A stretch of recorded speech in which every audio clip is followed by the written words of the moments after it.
Your hashtag is on Instagram, what it is on Facebook. Hashtag, I am a babe, a Christian babe. I attend the building church. I built for Christ. Hashtag, I'm a babe on fire, a woman on fire. I don't get to know what your hashtag is. Oh, I am a fervent Christian in church. When Mama or Pastor James, your Papa, tells you to raise your voice in prayer, you hold the pillars in church because it's the building church. You hold the pillar because you know you are a pillar and everybody should be erected. But you see, you can hold the pillar and God doesn't know you. So it is not in the pillars you hold or how you shout when they tell you to raise your voice in prayer. Because you see, when you understand that you represent a kingdom, even in ungodly spaces, people should see your godly virtues. If you only repeat it, I'm speaking on identity and choices. Follow me closely. If you only appear, that's why in the book of 1 Timothy 3 verse 7 it says he must have a good reputation with outsiders. Lady who only impresses when you are looking for a spouse. That's impression. I'm talking about life. Expression is different from impression. Because Christianity is an expression thing, it's not an impression thing. You try to want to force it. It's performance based. You become very active in ushering, active in protocol. But you see, when God is telling you to join Nation, you are never there because you feel like you are hidden. It's impression. So we only know that you serve not because it's a life expression, which is Christianity. You serve because you are being strategic on who to choose. So you're not called to impress. You are called to witness, to express your Christian life. The Bible says, let your light so shine before what? Before men. Not in a church building. Not in service. It's before men. So your reputation in God, we're not called, let your light so shine before men. At your workplace, who are you? In your friend cycle, who are you? On social media, who are you? If people do not see any difference about your life, they only see exception only in church, but outside church, no difference in your life. It therefore means that you being a witness is compromised. You see, Jesus cared about how people see him in dark places, not how people see him in church, beyond church, in dark places. He cared about it. He wasn't trying to look for approval. You know, he wasn't trying to also look for validation. No. You know why it was important that he needed to ask, who do men say that I am in Caesarea Philippi, in such a location? And listen, even though they didn't get it, right, what others had to say about him, but what they said about him were good things. They said, you're like Elijah. Elijah wasn't bad. Child of God, when you don't know, anybody can say they are children of God. But it's you who is a child that will know his child. So, in your workplace, who do people define? What do they say about you? They may not know the exact, but there's something they know. What do they say? Because public perception affects spiritual credibility. Proverbs 22 verse 1, a good name is to be chosen. Do you have a good name outside of church, the building church, or wherever be your church? Do you have a good name? You know, I always talk about this story. I share it a lot.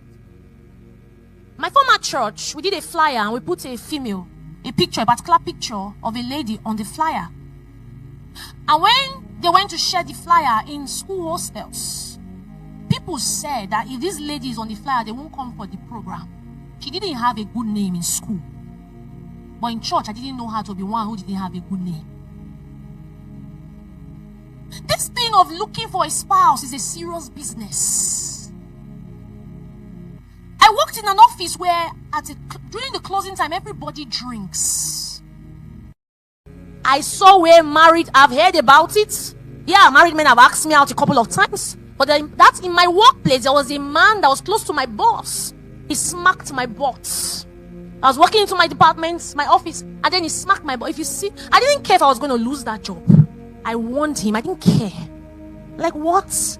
Because you see, if you really have values and you're looking for a valuable person, because you see, in the crowd, it's possible that everyone can be dirty, but even in the crowd, you're an exceptional. In fact, as a matter of fact, it's when everyone are like who they are, you decide to single yourself out. You can't mingle with darkness. So I told myself, because I'm of value, I need to tell people, demonstrate who I am. You don't hide who you are. It's let your light so shine. Not in church, in your workplace. Who are you? In your hostel. This marked my ball, and I warned him. See, in Babylon, Daniel had a reputation. It's possible. Jesus in Caesarea Philippi, he asked, who do men say that I am? Daniel had a reputation of integrity in Babylon. Daniel 6 verse 4 to 5. He says they could find no corruption in him. They could find no corruption in Daniel. His enemies could find no faults. You must get to that point where they say, are you sure this is the person? Are you sure? Even if devil go and meet Jesus, he should find you blameless. It's possible. When you read some character of some men in the Bible, it tells you that it's possible to be in a dark world and be exceptional. They could find no corruption in him. The only accusation they had about Daniel was that he prayed too much. That was it. When those guys came, they spied. What did they say about Daniel? They only saw a man that was praying. He was going against the command of the king. That was all. Nothing else. He proposed in his heart that he will not consume what was given in Babylon. Listen, God has been speaking to me that we are in Kairos season. In 2025, there's another new year. There's another new year. He told me there are people, ladies, men, who will get into their marital settlement. But before they get there, they will say another new year in a year. Another new year in a year. And this thing came when I was rounding off August, getting into September. I heard it. Another year in a new year. Every day I've been asking God, may I not miss my season? May I not miss my season? And whilst I was brooding on this, I stumbled on a post by Nathaniel Bassi. He posted on Instagram in August. He said, watch out for these 4 months in 2025 is another Kairos moment. And yesterday I was live streaming. Apostle Liren said there's something about these few months in this year. It's another season. And he preached on the rising of new voices. There are replacements about to take place. Don't scream, we're in for another year in a year. Another new year in a year. And I keep on hearing there are people that are being launched into their marital settlement. Not just an ordinary marriage. A divine order. They could find no corruption in Daniel. It's possible to be a guy in an insane world. You are still sane. Keeping it spiritually sound. The only thing they found with Daniel is that he prayed too much. That was it.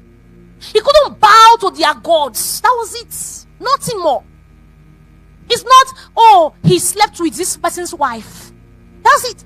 It's that in a whole Babylon, a world of paganism, he prayed too much. He didn't lose the consciousness of God in an ungodly world. Joseph, are you talking about Joseph? What was Egypt for? Even in a pagan nation. Genesis 41 verse 38. Pharaoh said, can we find such a one as this? A man in whom is the Spirit of God.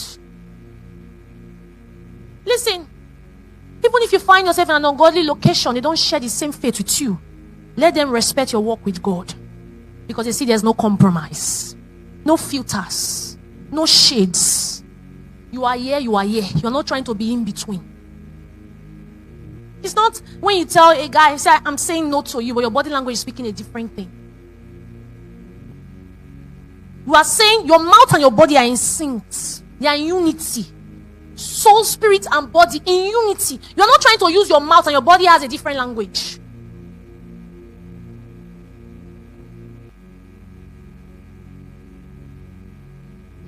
You know, there's this rising, I don't know, it's been on for a while. Where you hear people say, it doesn't matter, God will understand. It doesn't matter, God will understand. It's only God that can judge. It doesn't matter what people say about me. It doesn't matter, we go with it. You're doing and it's during to your death. It doesn't matter. Oh, what people have to say, only God can judge. Only God can judge. Yes, only God can judge hearts. But your witnesses is judged by people. It's judged by people.